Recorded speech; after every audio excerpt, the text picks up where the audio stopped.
अरे हरिया, तुम अभी तक खेत में क्या कर रहे हो? अंधेरा होने वाला है, घर चले जाओ, वरना तुम्हें पता है ना।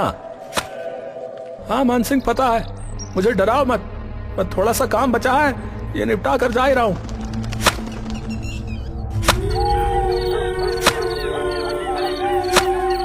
ए जी, इतनी रात हो गई है और आप अभी तक यहीं हैं? अरे तुम क्यों रात में यहाँ आ गई हो? तुम्हें पता है ना, रात में छलावा घूमता है।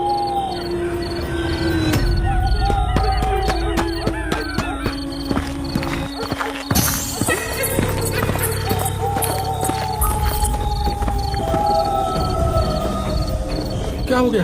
तुम रुक क्यों गई? चलो ना। वो सामने किसी औरत की लाश पड़ी है। अरे हाँ, ये कौन है?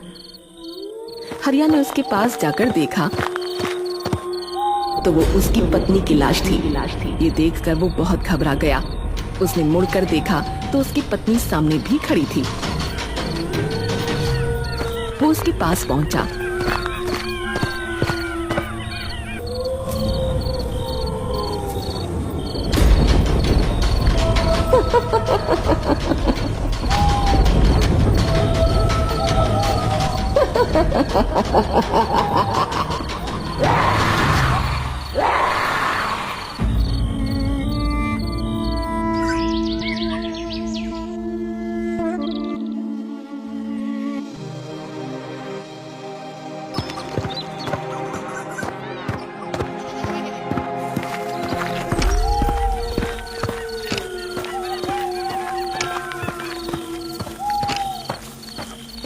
कितने बरसों बाद आज गांव आना हुआ है।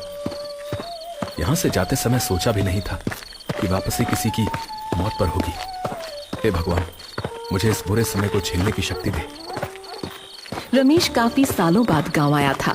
वो बदले हुए गांव को देखता हुआ अपने घर की तरफ बढ़ रहा था। उसके मन में गांव में आने की खुशी भी थी और अपने भैया भाभी को खोने का दुख भी था। तभी अचानक उसे हरिया ने आवाज दी। अरे रमेश, अरे तुम आ गए। अरे कैसे हो? भैया आप? पर आप तो नहीं, मैं ठीक हूँ, पर छलावा ने तुम्हारी भाभी को मार दिया। लेकिन मानसिंह ने तो फोन पर बताया था कि तभी दूसरी तरफ से किसी की आवाज आई। उसने उस तरफ देखा तो वहाँ मानसिंह खड़ा था। उसने फिर से मुड़कर हरिया की तरफ देखा तो वो गायब हो चुका था। तुम इतनी रात में क्यों आए हो? तुम्हें पता है ना इस गांव में छलावा का प्रकोप है। ये तो शुक्र मनाओ कि मैं समय पर आ गया, वरना आज तुम्हारे साथ भी वही होता जो तुम्हारी भाभी और भैया के साथ हुआ था। चलो यहां से। मुझे लगा सचमुच मेरे भैया जिंदा हैं। उनको सामने देखकर मैं छलावा के बारे में भूल ही गया था। नहीं, वो जा चुके हैं। चलो घर, चलो जल्दी।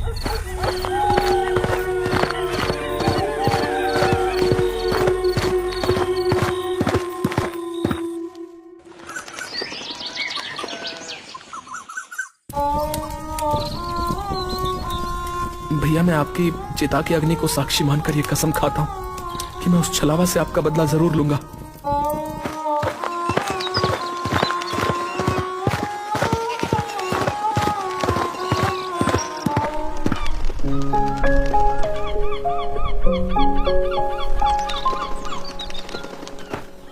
अंतिम संस्कार के बाद वो अपने बचपन के दोस्त गगन से मिलने निकल गया। पर जब वो उसके घर पहुंचा तो वहाँ ताला लगा हुआ था। वो उसके बारे में किसी से पूछने ही वाला था कि तभी वो आ गया। अरे रमेश, तू कब आया? मैं तो कल आया था, पर तेरे घर में ताला क्यों लगा हुआ है? अरे मैं कुछ काम से पड़ोस के गांव गया हुआ था, बस अभी आया हूँ। तभी अचानक शोर मचने लगा।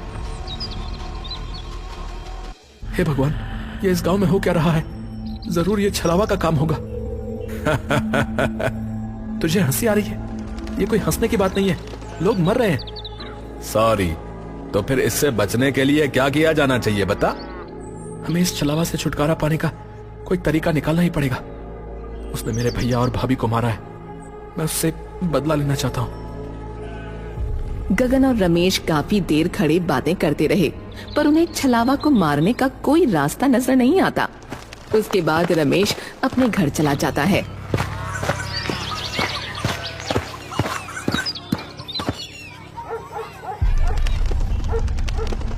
मैं छलावा से बदला तो लेकर रहूंगा, कुछ भी हो जाए। रमेश छलावा को मारने के तरीके सोच रहा था। किसी ने उसका दरवाजा जोरों से खटखटाया। वो झिझक गया। कौन है? कौन है? अरे मैं हूं मान सिंह, जल्दी से दरवाजा खोलो, छलावा ने किसी को मार दिया है। आता हूं। रमेश हड़बड़ाहट में उठा।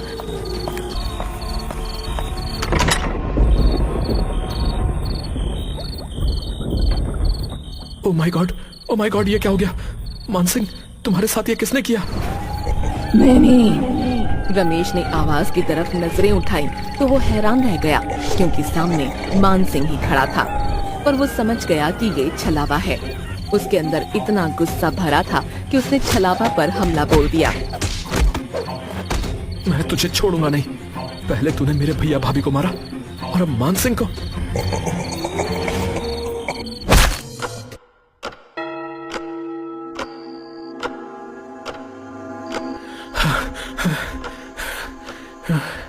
हे भगवान, ये सपना था? नहीं, मुझे यकीन नहीं हो रहा है।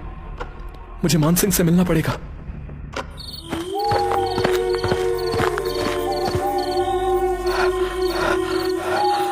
अरे क्या हुआ? तुम ऐसे हाफ क्यों रहे हो? मैंने सपना देखा कि छलावा ने तुम्हें भी मार दिया और मुझे भी। मैंने अपने बड़े बूढ़ों से सुना है कि अगर तुम्हारे सपने में कभी छलावा आए, इसका मतलब वो आसपास ही है। कहीं तुम छलावा ही तो नहीं? अरे पागल, मैं छलावा नहीं हूं। तू खुद मेरे पास चलकर आया है। कहीं तू तो छलावा नहीं? क्या हुआ भाई? तुम लोग क्यों इतनी रात गए लड़ रहे हो? तू क्यों इतनी रात में टहल रहा है? तुझे नहीं पता रात में छलावा आता है? अरे मैं तो पीकर टुन्न रहता हूँ, छलावा मेरा कुछ नहीं कर सकता है। अरे तुम उसे छोड़ो, वो तो पिया हुआ है। ये बताओ कि छलावा कहाँ होगा?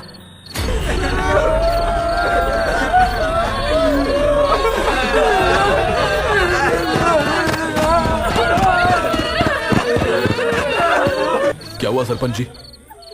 अरे मेरे बेटे को छलावा ने मार डाला। हे भगवान, छलावा ने सरपंच जी के बेटे को मार डाला। सरपंच जी, अब तो आपको कुछ करना ही पड़ेगा। सरपंच जी के बेटे की मौत ने पूरे गांव को हिलाकर रख दिया था। रमेश, मान सिंह और गांव के कई लोग एक जगह इकट्ठा हुए और छलावा से छुटकारा पाने का प्लान बनाने लगे। इस छलावा को रोकना ही होगा, हमें कुछ करना पड़ेगा। लेकिन कैसे? वो तो रात में आता है और हमें अंधेरे में दिखाई भी नहीं देता।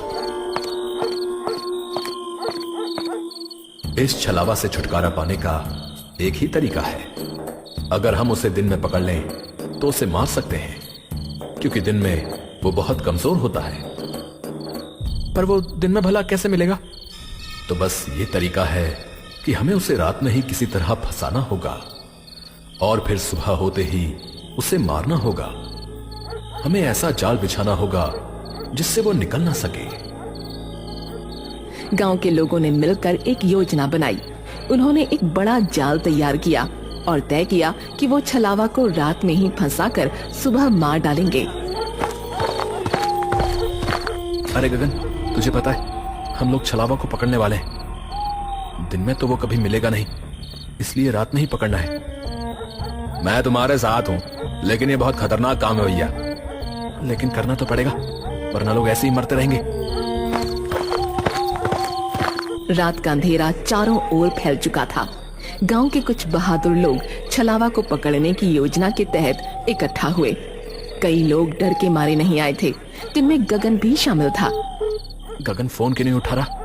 उसने वादा किया था कि वो भी आएगा। शायद वो डर गया होगा। हम यहाँ हैं, हमें ही ये काम करना होगा। तभी एक ठंडी हवा का झोंका आया और सबकी रूह कांप उठी। अचानक सामने छलावा प्रकट हुआ, लेकिन हरिया के रूप में। भैया, आप जिंदा हैं? आप यहाँ कैसे?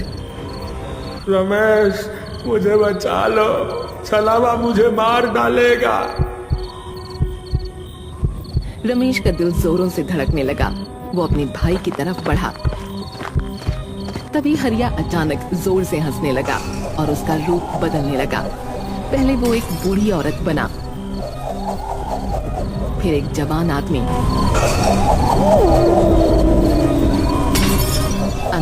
वो अपने असली भयानक रूप में आ गया।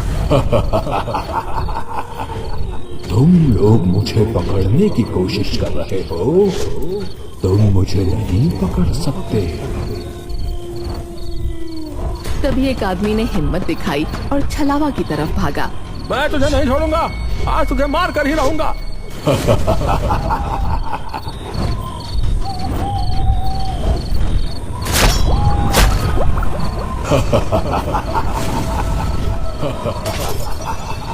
वहां मौजूद सभी लोग सन्न रह गए, जबकि छलावा वहां से गायब हो चुका था।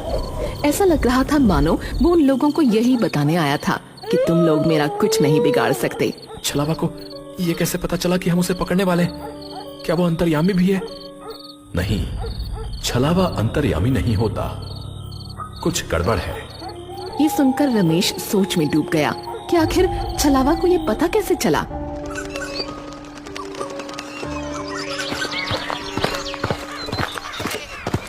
गगन, तुम कल रात को क्यों नहीं आए? मैंने तुम्हें कई बार फोन किया।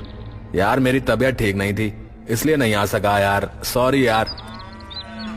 रमेश और गगन गांव की गलियों में टहलते हुए एक पुराने मंदिर के पास पहुंचे। चलो मंदिर के अंदर चलते, थोड़ी शांति मिल जाएगी।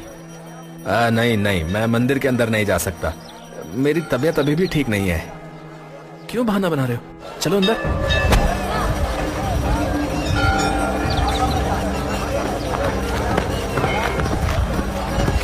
गगन, ये गलत बात है, मंदिर में तो जाना चाहिए। हाँ हाँ, अंदर चलो, तुम्हें अच्छा लगेगा। नहीं, मुझे छोड़ दो, मैं अंदर नहीं जा सकता। गगन पूरी तरह छटपटाने लगा, लेकिन रमेश, मान सिंह और सरपंच ने मिलकर उसे पकड़ा और मंदिर के अंदर खींच लिया। मंदिर के द्वार के अंदर जाते ही गगन जोर जोर से चीखने लगा। मुझे पता चल चुका है कि तुम ही छलावा हो। जिस लड़के का छलावा ने मुंह कुचल दिया था, उसकी पोस्टमार्टम रिपोर्ट आज सुबह आ गई और पता चला कि वो तो गगन था। यानी जो गगन मुझसे मिलता है वो छलावा है, जो दिन में गांव की खबरें लेने आता है और रात में शिकार करता है। भयानक बदलाव आ गया, उसकी आंखें लाल हो गईं और उसका चेहरा जैसे फटने को हो गया। वो खुद को छुड़ाने की कोशिश में बुरी तरह से चीख रहा था। नहीं, मुझे छोड़ दो। तूने मेरे भैया, भाभी, दोस्त सबको मार डाला, आज मेरा बदला पूरा होगा। रमेश और बाकी लोगों ने उसे मंदिर के पवित्र स्थान की तरफ खींचा और उस पर गंगा जल डाला। छलावा की चीखें और भी तेज हो गईं और उसके शरीर से धुआं निकलने लगा। मंदिर के पवित्र वातावरण में वो धीरे धीरे राख में बदलने लगा। ये हमारे गांव की शांति के लिए जरूरी था। अब छलावा का आतंक खत्म हो जाएगा। छलावा का शरीर पूरी तरह से जलकर राख हो गया। सबने राहत की सांस ली और गांव में फिर से शांति लौट आई।